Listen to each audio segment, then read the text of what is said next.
Hello book lovers, and welcome back or welcome to Nat Cat's Bookish Cafe. Today I am finally here to do my June TBR. Alright guys, it is finally time to do my June TBR. I said finally earlier. I don't think this should be coming out late, but I have been sick the last couple days. So for me, things have been pushed back a little bit, and I've been very eager to film my TBR despite the fact that I still have 2.5 books on my current month's TBR. But sometimes I swear I like making TBRs more than I like actually completing them. So June is kind of a special month. I don't plan on doing anything special, but it is technically the 1-year anniversary of my channel. It is not the 1-year anniversary of my TBR game. I didn't start that until August.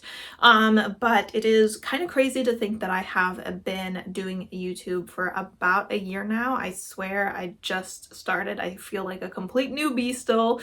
But it has been a wonderful year, and I feel like I've grown a lot and I've met a lot of incredible people, and look forward to another fun year with lots of new bookish friends. As I mentioned, for June, I don't have really any special plans. I am taking part in a readathon hosted by Liz's Literary Life, and I will go ahead and link her announcement channel down below. This goes from June 3rd through the 18th. This video should be up before then, so you can go ahead and still join. This is a strategy-based readathon and is also team-based. I am on Team Babylon, which is also the romance group, which is being run by Bailey from Is Bailey Reading, so I will link her announcement video down below as well. Because of that, I'm not really gonna go into a detail of what specifically I'm reading. Of course, I'm gonna try and get some of the books that I have on this TBR into that readathon, but I do have a couple additional books, especially audiobooks, that I'm gonna try and cram in there. But I don't want to give my opponents too much of a heads up of what I'm doing. I'm just gonna leave it at the books that I pull for my TBR game for now. I do plan on vlogging during that time, so you can see my reading as I update you. As always, I will be using my wonderful TBR game, Leser en Egedicht nicht, which is based off of Mensch Egedicht nicht, which is very similar to Parcheesi. I will go ahead and link my instruction video up above, as well as the playlist. There have been a couple changes that have been made over the last few months, so some things may seem different from the instruction video. July is actually going to be my last month playing this game, and then I'm actually going to start over and make a new instruction video with all the new rules, so things are a little bit less confusing. But for June and July, we're just gonna keep doing it as we have been. Before we jump into the rules, we're gonna go through the books that I would have had to read in the month of April, and we'll see if I get to take a reward or if I need to start off with a punishment. For April, I started off with a punishment prompt to read a book over 500 pages, and I chose The Sword of Kagon by M.L. Wang for this, and I did complete it. Role number 1 was a horror thriller mystery by a Black author. For this, I read Cherish Farah by Bethany Morrow, and that is completed. Role number 2 was a sci-fi by a Hispanic author, and for this, I read The Vanished Birds by Simon Jimenez, and that is completed. I ended up getting another punishment prompt, which was one of my self-destruct books. I selected The Confessions of a Young Nero by Margaret George. I have not read this. So we're going into June. I was supposed to read this in April. I know I'm not getting to it in May, and I don't foresee myself getting to it in June. The self-destruct books, I believe, need to be completed by July. So I'll try to get to it before then. I have to admit, I'm really interested in this book, and not just because it's super floppy. So there is a slight possibility that when the self-destruct video comes up, I may save it if I haven't read it yet, but it's just, I haven't been prioritizing it just because I've been prioritizing books that I would get punished for not finishing, and this is not one of those. Role number 3 was a fantasy by an Indigenous author. I ended up using one of my rewards to ignore the genre and therefore selected a contemporary by an Indigenous author and read The Toughest Indian in the World by Sherman Alexie. And a role number 4 had been a sci-fi that was also featured on Book of the Month. This one I ended up replacing with a mood read, so completely different. And I read Escaping from Houdini by Carrie Maniscalco. Role number 5 had been a sci-fi that was an audiobook. I selected Unwind by Neil Shusterman and it did complete that. The final role number 5, was a fantasy and the prompt was a random number generator. I read Silver in the Wood by Emily Tesh and completed it. And we ended that month on another punishment prompt, which ended up being poetry. I read Cat vs. Human, Poems About Cats, illustrated by Yasmin Saravic, and I did complete this. Alright, so since the only book that I didn't complete was one of my punishment books, I do get to start off the month with a reward. So we'll go ahead and jump into grabbing that reward as well as role number 1. Alright guys, let's start with our reward. Just grabbing one.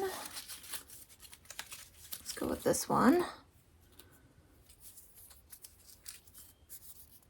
All right, double up. So this would be if I had a book that applied to 2 different prompts that I pulled. Now, genre-wise, I would need to use one of the genres that the prompts are associated with. So if I had like color wheel, romance, and 4+ words on the title, mystery, thriller, horror, I would have to combine the color wheel prompt, the 4+ words in the title, using either a romance or a mystery, thriller, horror story.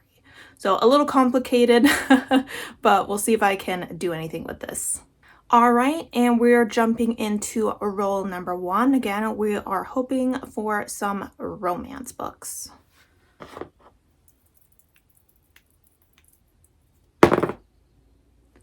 We are starting with a contemporary.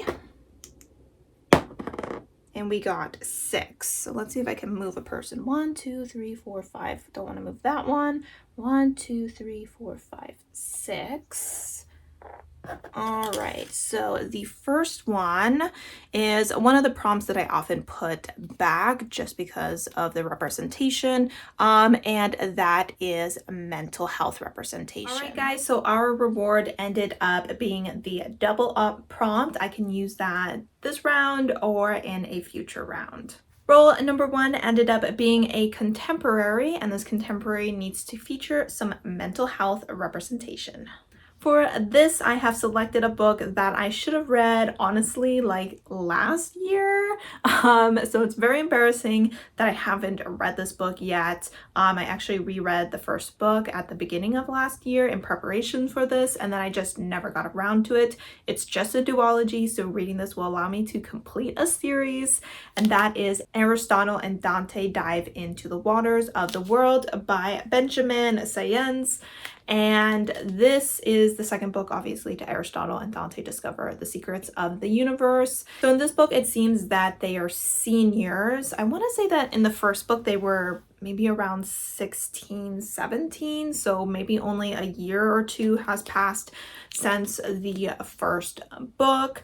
This follows Aristotle and Dante, who are 2 young boys who meet one summer and develop a friendship, which eventually becomes more. This book is very much a coming of age story and deals a lot with accepting yourself and the feelings that you have towards others. I don't know exactly when it's set. I want to say like the 1970s, 1980s. Obviously, it's set in a time where being queer is not as accepted as it is nowadays. Not that nowadays it's that much better. Aristotle and Dante, the first book, had been one of my favorite books for a long time. Unfortunately, after I reread it, I just didn't connect as much to the author's writing, and that is one of the reasons I put off reading this book for so long. But I think there was a pretty decent gap in between when he wrote Aristotle and Dante and this one, so I'm hoping to see some definite improvement in his writing.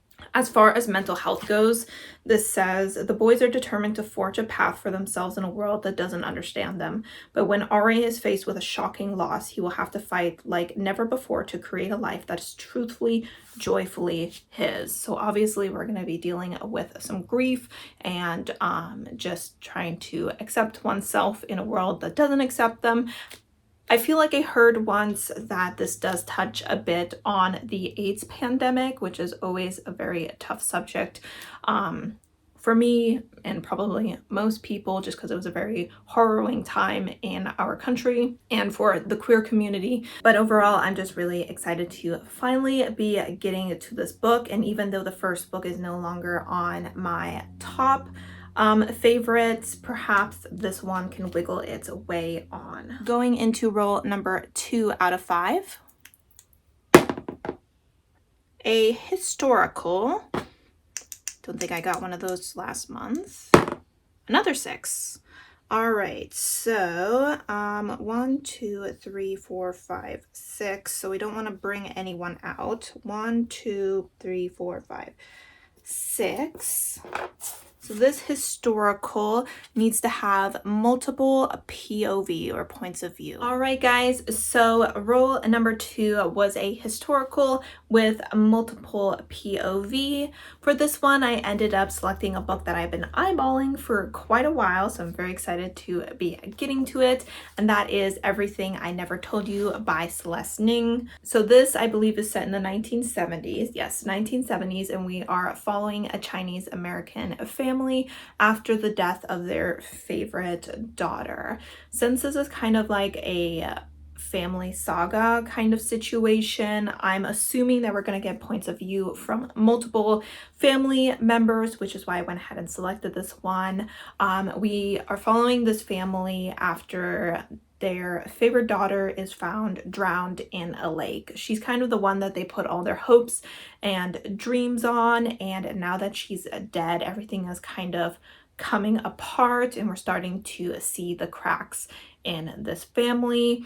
I've heard nothing but good things about this book. When it comes to summer, I start leaning a little bit more towards sad stories, just because I think I feel more comfortable reading them in sunny weather. It kind of counteracts the depression that you feel reading these books, kind of same with Aristotle and Dante's story. But I'm really excited to finally be getting to this. I believe my mom read it and really enjoyed it, and like I said, pretty much anyone who talks about it says it's incredible. All right, roll number 3 out of 5. We have a fantasy and a 5. So 1, 2, 3, 4, can't move that one. 1, 2, 3, 4, 5. Alrighty, wee. So scroll on Goodreads. So this means that I'm going to scroll through Goodreads until I get to a book that I either own or can possibly get on audiobook. We'll see how that goes. If we're being honest, I'm a little nervous about that. All right, so here I am on my Goodreads, and this is going to make my forehead look big. But here we are, screen recording, and I'm just gonna look for a fantasy book that I can either get as an audiobook, which is what I'm assuming I'm gonna have to do, because I don't think I'll be so lucky as to find a book that I have on my shelf. So no, thank you. I do have that book, but I don't know if that's fantasy. I feel like that's more like a historical mystery kind of situation. I already read that, and it's more sci-fi. Contemporary, that's more sci-fi, and I also already read that. La Justice, don't know. Definitely not reading The Wheel of Time. That's not a book I'm interested in ever reading. Oh. All right, The Wolf and the Woodsman by Ava Reed. So this is a book that is on my want to read shelf, and I also think that it's part romance, so it would work for the readathon as well. If I don't have to go on hold for it too long. So I'm gonna go ahead and double check Libby to make sure it's available. If not, I'll just be, future Natalie will be letting you know what book she's choosing instead. All right, so we are going with The Wolf and the Woodsman by Ava Reed. This is a story about a girl, I believe she's in a pagan village, and everyone there has magical abilities except for her, so she is seen as an outcast. One day a sacrifice is needed to go to the woodman and his men and she is selected for this. However, when they enter the woods, everyone except her and the woodsmen end up getting slaughtered, and the two of them end up having to work together to possibly take down the king.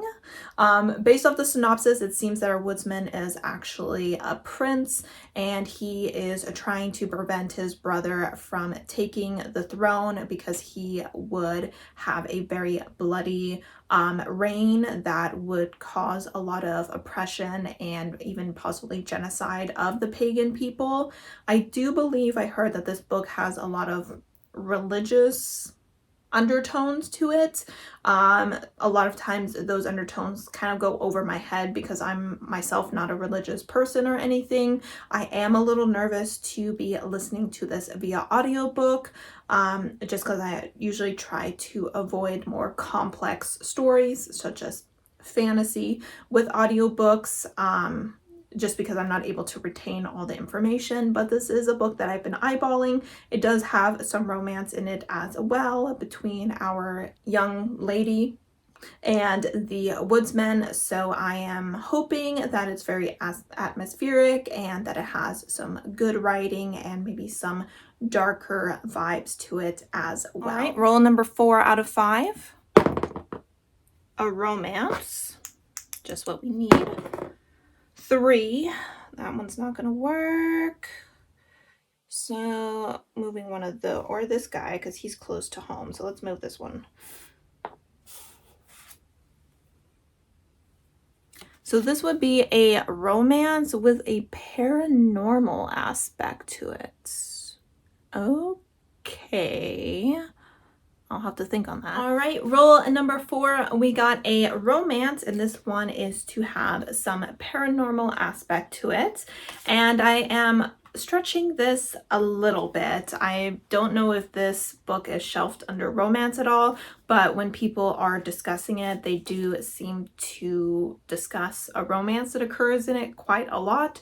So that's why I'm selecting that, and that is The Hacienda by Isabella Canos. This is a book that I have been eyeballing for quite a while. Well, not quite a while, but for a while a lot of people were talking about it. This is said to be Mexican Gothic meets Rebecca in this debut supernatural suspense novel set in the aftermath of the Mexican War of Independence, about a remote house, a sinister haunting, and a woman pulled into their clutches. So we are following Beatrice, and after her father is executed after this War of Independence, she's looking for a way to support her family, and she does this by marrying a wealthy man who has some suspicious rumors floating around him regarding his first wife. She kind of ignores that out of desperation and then moves to his home, or the hacienda, and weird things start happening after her husband returns to his job in the capital. So we're kind of following her as she's trying to figure out what is wrong with this house. She feels like things are watching her, so there's definitely some ghosty vibes. The romance aspect of it comes from the fact that there seems to be a priest, also known as a witch, who she partners with in hopes of surviving this house. And a lot of people describe him as like a sexy priest, and that there is definitely some tension, some sexual tension between her and this priest.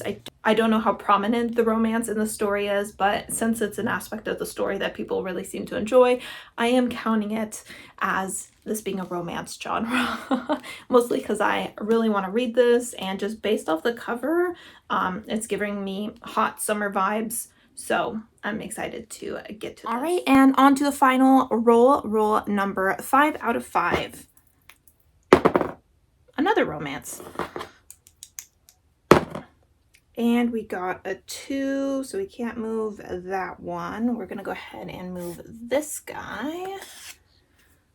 All right, so this is a romance that has an animal on the cover. All right, guys, and roll number 5 was another romance, and this one was to have an animal on the cover. So for this one, I have selected a book that was technically on last month's TBR, though not on my TBR game TBR.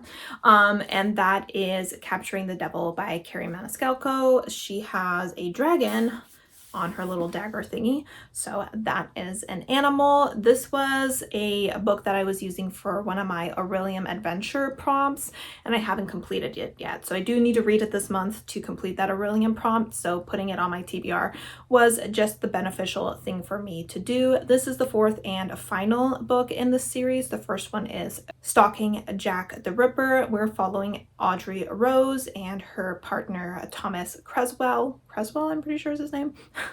And both of them are studying to be forensic scientists. This is a historical kind of mystery series. So this one follows the hunting of the serial killer who is often connected to the World Fair. This is taking place in Chicago. I have really enjoyed this series. I really enjoy Terry Benton-Walker's writing, and I'm incredibly invested in both of her characters, especially their romance. I absolutely love their relationship. I love the banter and just watching these two characters grow throughout the series. I'm very excited to see how it ends. I hope that it's satisfactory and that we end the series on a high note. All right, so those are all the books that I'm reading for my TBR game. Like I said, I may read some other books for that readathon, but I'm not going to say anything about it right now, and it also has a lot to do with what books are available to me on Libby during that time frame. As far as the Aurelium prompt, as I mentioned, Capturing the Devil was for one of those prompts, and now I'm looking to do June's prompts. In this case, I am going to do the prompt where I read a book that I have already owned. The other option was to buy a new book or acquire a new book, but I decided, since I have 3 books here on my physical TBR that I'm trying to read this month, I will select one of these. Which one? Probably whichever one I read first. So yes. All right, so these are the 5 books. We also have The Wolf and The Woodsman on here as well, which I think is a slightly thicker book as well. But I definitely think that this is doable, but I feel like I said that last month, so you know, I wouldn't take my word for it. But I am optimistic and very excited about these books that I have selected. Like I said, for that readathon, I will be vlogging during that time, so make sure you give me a follow so that you are notified when those vlogs pop up, and hopefully you'll be hearing a bit more in detail my thoughts on these books as I work my way through them. Let me know if you're taking part in any readathons this month and what books you are most excited to get to in June. As always, thank you so much for your support by watching my videos, and I hope to see you next time. Bye!